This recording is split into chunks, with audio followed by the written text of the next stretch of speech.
56 alta eta PCR-rekin detektatutako 13 koronavirus kutsatu berri zenbatu dira Nafarroan, 2 pertsona hil eta 6 ospitaleratu dituzte azken orduetan.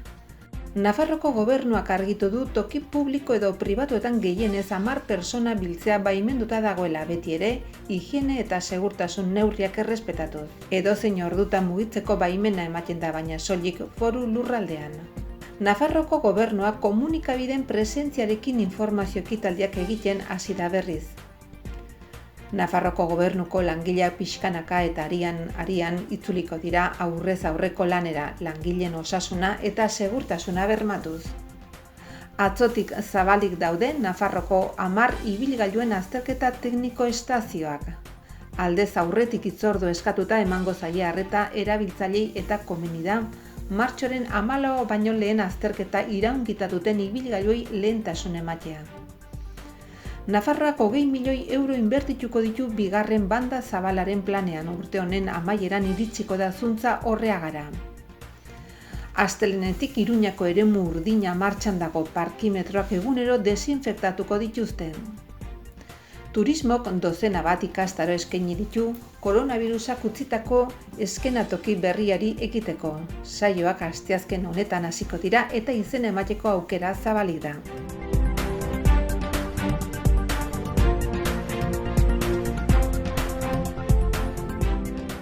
Azken 24 orduetan Nafarroan bertze 2 hildako zenbatu dituzte. Guztira 480 dira koronavirusagatik Nafarroan erregistratu dituzten hildakoak. Epidemia zitzenetik 7.486 dira osasunbideak baieztatu dituen positiboak, horietatik 5.065 PCR frogen bitartez eta 2.421 antigorputzen testaren bitartez. Positibo aktiboei dagokionez, 3.926 dira orain ofizialki zenbatutakoak, aurreko egunean baino 34 gutxiago.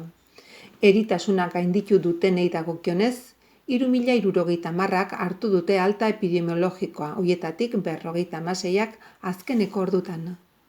Nafarroko gobernuak argitu du 10 pertsona arteko bilerak normaltasun berrirako transizioko lehenbiziko fase honetan baimenduta daudela, bai etxeetan, bai beste leku batzuetan, peñetan edo elkartetan, bai foru komunitateko ostalaritzako establizimenduen terrazetan. Beti ere beharrezkoa izango da, kutsaketak ekiditeko jada ezagunak diren osasun eta segurtasun neurriak eta distantzia mantentzea. Fase honetako araudiaren arabera ez dago ordutegirik familia edo gizarte bilera hoietarako, naiz eta aurrez ezarritako ordutegi tarteak, paseoak edo kirol jarduerak egiteko mantentzen diren. Mugikortasunari dagokionez, lehenbiziko fase honetan, gobernuak argitu du ordutegi tarte zehatzik gabe onartzen dela, baina probintziako mugak gainditu gabe. Etapa honetan debekaturik daude probintzien arteko joan etorriak, salbuespen hauekin. Osasun, lanbide edo enpresa arrazoiengatik, familia egoitzera itzultzeagatik adinekak, menpekoak edo ezgaitasuna duten pertsonak zaindu eta laguntzeagatik, eta egoerak hala behartutako edozein egoeratara. Halaber, bizikidez diren hirugarrenekiko harremanetan higieneri aurrea hartzeko neurriak gogorazten dira. Gutxienez 2 metroko segurtasun tartea edo babes fisikorako neurri alternatiboak izatea. Eskuak maiz garbitu ur eta xaboi askorekin edo gel antiseptikoarekin. Arnaz etiketa errespetatzea. Eztule egitea ukondoaren angeluan, sudurra eta ahoa eztula egitean erabili eta botatzeko zapi batez estaltzea, eskuarekin ez agurtzea, ez da musuak eta besarkadak ematea ere, eskuak etengabe garbitzea eta bide publikoetan txistua ez botatzea. Neurri horiek bete ezean ezingo da topaketarik egin. Gogoratu behar da herritarren arretarako atalak, normaltasun berri baterantz transiziorako planari buruzko ohiko galdera ez sanitarioen gida jarri duela abian. Gida horretan herritarrek fase horretan maiz izaten diren zalantzak kontsulta ditzakete. Nafarroko gobernuak komunikabideen presentziarekin informazio ekitaldiak egiten hasi da berriz. Alarma egoera ezarri zenetik informazio jarduera handitu egin da. 86 prentsaurreko telematiko 328 ohar, 261 bideo eta 111 argazki erreportaje egin dira. Nafarroko gobernuak zabaldu du foru komunitatea lehenbiziko fasera igarotzearekin batera Nafarroko jauregiko prentsa aretoak komunikabidentzako naiz eta kazetari kopurua murriztu den bertaratu direnen osasun eta segurtasun bermatzeko prebentziozko neurriak ezarriz. Javier Remirez lehendakaritzako berdintasuneko funtzio publikoko eta barneko kontseilariak eta Amaia Goñi funtzio publikoko zuzendari nagusiak iragarri dutenez, administrazioak sindikatuei igorri die bere langile publikoarentzako itzulera planaren proposamena. Ildo nagusiak funtzio publikoko mahai orokorrean aurreratu ziren pasaden ostegunean. Administrazioko aurrez aurreko lanera pixkanaka itzuliko da langile guztien osasuna eta segurtasuna bermatuz. Biek hartu dute parte prentsaurrekoan, enplegatu publikoak lan presentzialera pixkanaka zein baldintzatan itzuliko diren azaltzeko eta alarma egoeraren eszenatoki ezberdinetan zehar langileen eta funtzio publikoaren arloan foru administrazioan hartu diren neurrien eta kudeaketaren balantzea egiteko. Duela aste batzutik hona funtzio publikoko zuzendaritza nagusia foru administrazioko langileak lanera itzultzeko plana definitzen ari da, eta aste honetan onartuko da. Estatuko gainerakoekin batera koordinatuta eta deseskalatze orokorraren prozesuarekin eta transiziorako planarekin moldatuta, Nafarroko gobernuko langileak pixkanaka itzuliko dira aurrez aurreko lanera. Zerbitzu publikoak abian izatea eta langileen osasunaren eta segurtasunaren babesa bateratuz.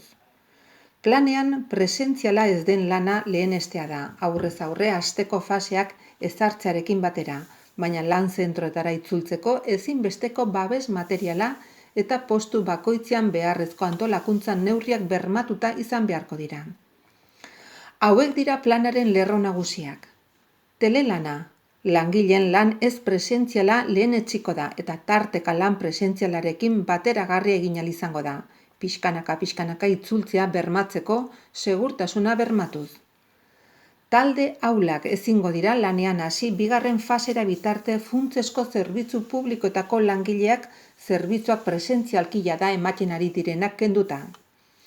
Presentziala ez den lana lehenetsiko da, koronavirusaren aurrean aulak diren taldentzat, 60 urtetik gorakoak, haurdun daudenak eta gaixotasun kardiobaskularrak, biriketako gaixotasun kronikoa, immunoeskasia, tratamentu aktiboan dagoen minbizia edo diabetesa duten langileak. Adingabeak edo adinekoak, mendeko pertsonak edo desgaitasuna duten pertsonak haien kargu dituzten pertsonak, zerbitzuak presentziala ez den modalitatean ematea lehenetsiko da. Ezingo dira lanean hasi sintomak dituzten pertsonak edo koronavirus gaixoekin kontaktu estuan egon direnak. Ordutegiaren malgutasuna, pertsonak ez pilatzeko langileen sarrera eta irtera ordutegiak eta atsedenaldia hartzekoak malgutuko dira. Bilerak oro har laneko bilerak audiokonferentzian edo bideokonferentzia bidez egingo dira. Bidaiak, dei edo bideokonferentzia bidez konpondu daitezken laneko bidaia guztiak bertan bera geratuko dira, justifikatuko salbuespen kasuetan izan ezik. Ikastaroak eta prestakuntza jarduerak bati bat telematikoki garatuko dira. Herritarren arreta bati bat telefono bidez edo telematikoki egingo da arreta, aurrez aurreko arreta ezinbestekoa den kasuetan soilik burutuko da, jende kopurua mugatuta eta aldez aurretik hitzorduan nahi ez hartuta. Lan zentroetara sartzea eta fitxatzea. Lan zentroetarako sarreran, sartzeko eta irteteko noranzkoa jarriko da ahal den guztietan, eta irakurketa biometrikoko gailuarekin egindako fitxatzen ordez, kontrolatzeko beste modu batzu jarriko dira. Atzotik zabalik daude Nafarroko 10 ibilgailuen azterketa teknikorako estazioak, aldez aurretik hitzordua eskatuta emango zaie arreta erabiltzaileei eta komeni da martxoaren 14 baino lehen azterketa iraungita duten ibilgailuei lehentasuna ematea. Nafarroko gobernuak 20 milioi euro inbertituko ditu bigarren banda zabalaren planean eta 2020 eta 2024 urteen artean ezarriko da. Hala jakinarazi du Juan Cruz Zigudosa Unibertsitateko Berrikuntzako eta Eraldaketa Digitaleko kontseilariak, eta planaren helburuak aurkeztu dizkio despopulazioaren aurkako borrokarako departamentu arteko batzordeari. Plan horrek bat egiten du onartu berri den Nafarroa suspertu 2020-2023 planaren oinarri dokumentuarekin. Adierazi duenaren arabera, hasteko konektibitate ekintzak egingo dituzte Aurreagan eta Erronkaribarren. Lan horiek, laukakotx 2 milioi euroko kostua izango dute 2020 eta 2021 urteetarako, eta jada 20 milioiko zenbateko osoan jasota daude. Kontseilariak esan du zuntza 2021ko bigarren seihilekoan iritsiko litzatekela Erronkaribarrera. Aldi, Orreagako lanak aurtengo urtearen amaiera aldera amaituta egongo daitezke Xakobeo 2021 urtea medio konektibitatea ahalik eta azkarren behar delako. Modu horretan, 2021erako Nafarroko biztanleriaren 81% inguruk gutxienez 10 megako estaldura izatea espero da. Banda zabalaren bigarren planaren helburua da Nafarroko etxe guztietako ateetara konektibitatea eramatea. Eta hori amaitzeko gobernua dagokion dokumentazioa lantzen ari da Nafarroko biztanleriaren erakunde guztietako premiak, irtenbide teknologikoaren proposamena, inbertsioaren kostua eta beharrezko denbora jasotzearren. Modu horretan exekutiboa dagoeneko harremanetan jarri da operadore pribatuekin foru komunitateko biztanleriaren erakunde guztien egoera erreala aztertze aldera, eta horrela 2022 eta 2024 urte artean ezarriko diren jarduerak ere aztertzearren. Bestalde, Nafarroko gobernuaren beste 30 egoitza konektatuko dira. 1035 iritsi arte eta zuntz optikoa telekomunikazio zentroetan zabalduko da. Nafarroko lurraldea 5G ezartzeko prestatzen joateko. Foru exekutiboak eten digitala desagerrarazteko egindako apustuaren barnean sartzen da jarduera hau.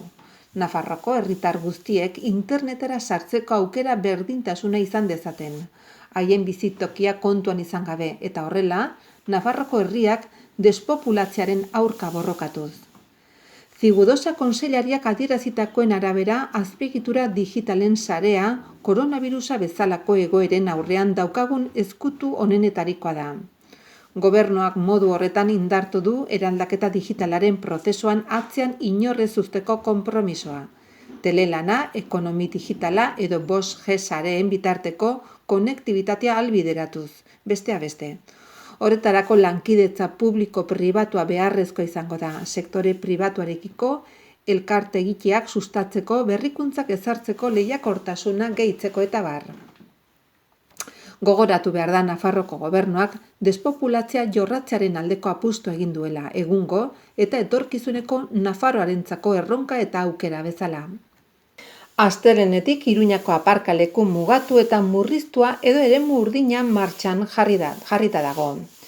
Eskiroz kaleko enpresa esleipedunaren bulegoak eta Iratzeko monastegiko herritarren segurtasunerako alorrekoak zabalik egongo dira. Zerbitzu etenda egon den bitartean, ibilgailuetan aldaketak izan dituzten.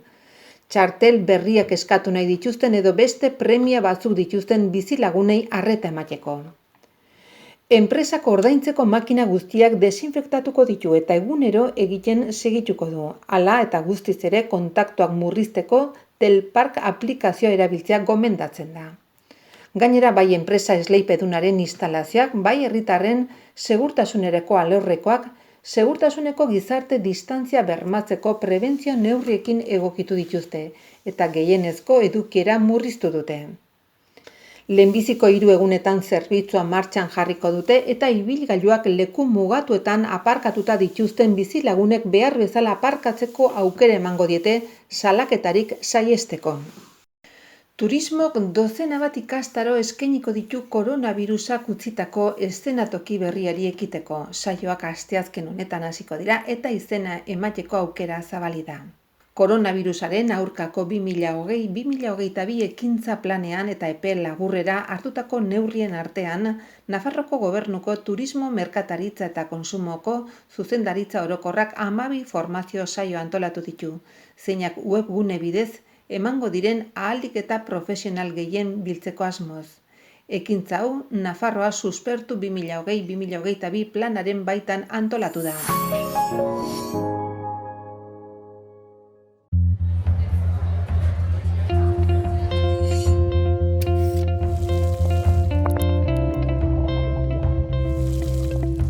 Aukeratu Nafarroako produktuak, onura zuretzat, onura gure lurrarentzat. Etxean, etxeko produktuak. Gobierno de Navarra, Nafarroako gobernua. Reino Gourmet.